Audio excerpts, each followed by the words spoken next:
I mean, we're going on 3 months now.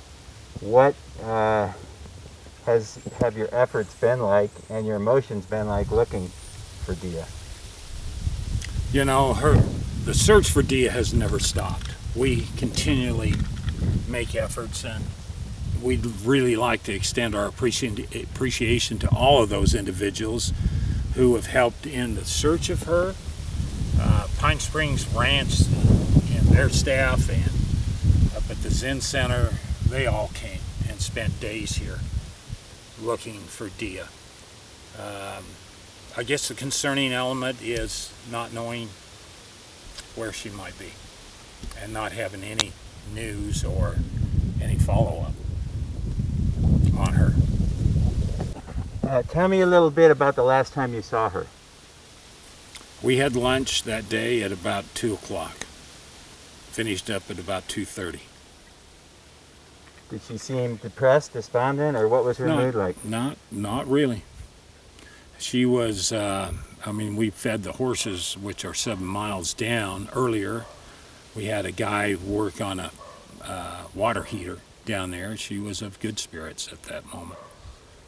Who was on the ranch at the time she disappeared? Just me. Okay. And what was the last thing you said to her? How did it go? Oh, we ended lunch. We were going to Durango, Colorado on the following day. She said she had made a statement. She said, I would like to talk with you. And I said, well, we have the meadow to do. And I said, I'll be till dark getting the meadow done. And I said, can we talk once I finish that? I will not ever see her again at that point. What items were left behind? She leaves her purse on the counter. She talks about going down and reining the horses. She does that all the time. She usually leaves at about 5 o'clock. She gets back at about, probably 7:30, 7:45. To go down to Garner Valley? Yes. Okay. And cell phone, purse, vehicle? Yeah, all was here. What vehicle did she drive? A Ford truck. Okay, was the gate locked, or was it open like it is now? It's locked all the time.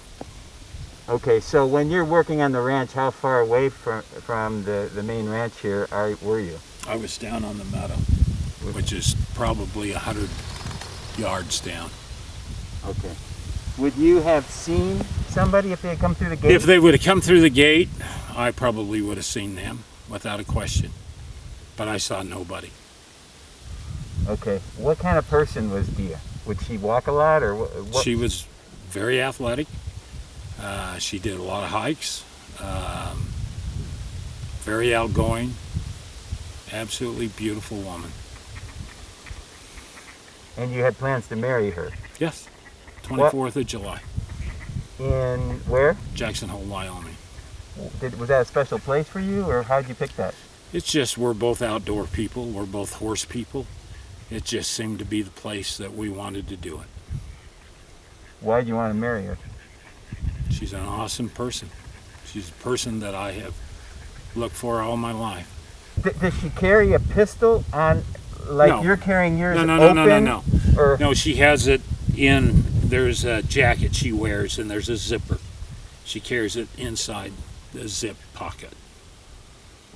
Tell me a little bit about what kind of gun she carries and why It's a 22 Why does pistol. she carry it? Because we have snakes all over the place and there's wild animals. She's, like I told you, we had an incident one day where she killed 5 rattlers. So, yeah, you carry a pistol when you hike out here. All right.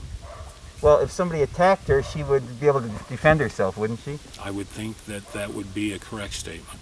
How common would that be for her to take off on a hike without telling you? It would probably be unlikely that she would do that. We know from public records that she was involved in a multi-million-dollar court battle with her kids. Correct. What do you have to say about that? I just think it's a sad thing that you have to challenge your own children for the right to live financially. She needed that support.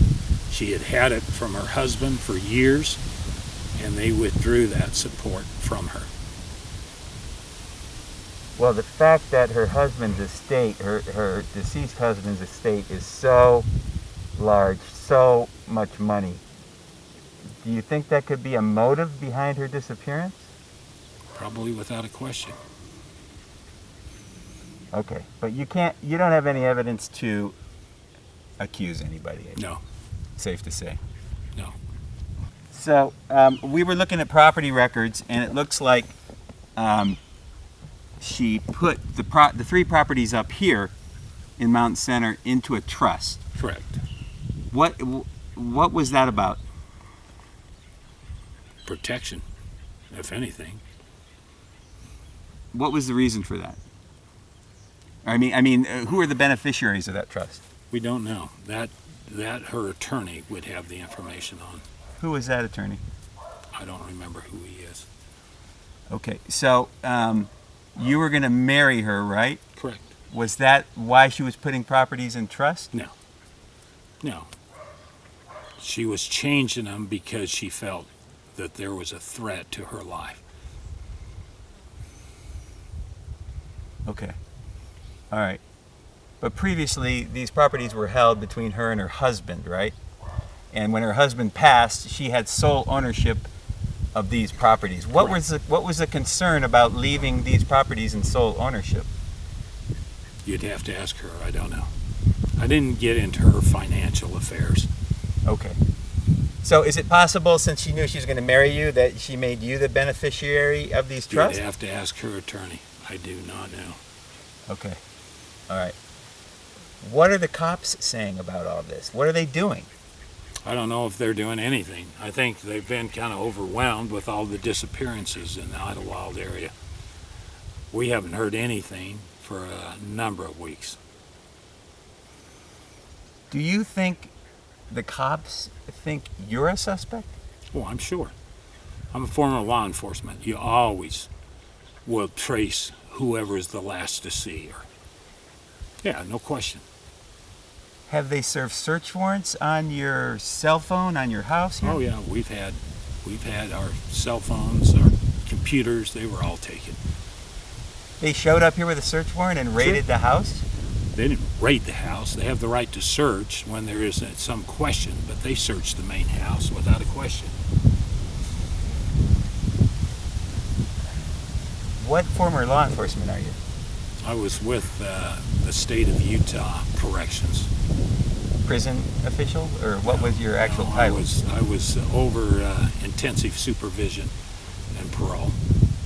You a parole officer? Yes. Okay. All right. And then later, drug enforcement. Wow. Okay.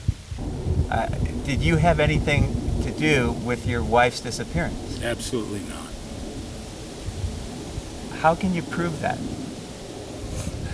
I can prove that because I loved the woman.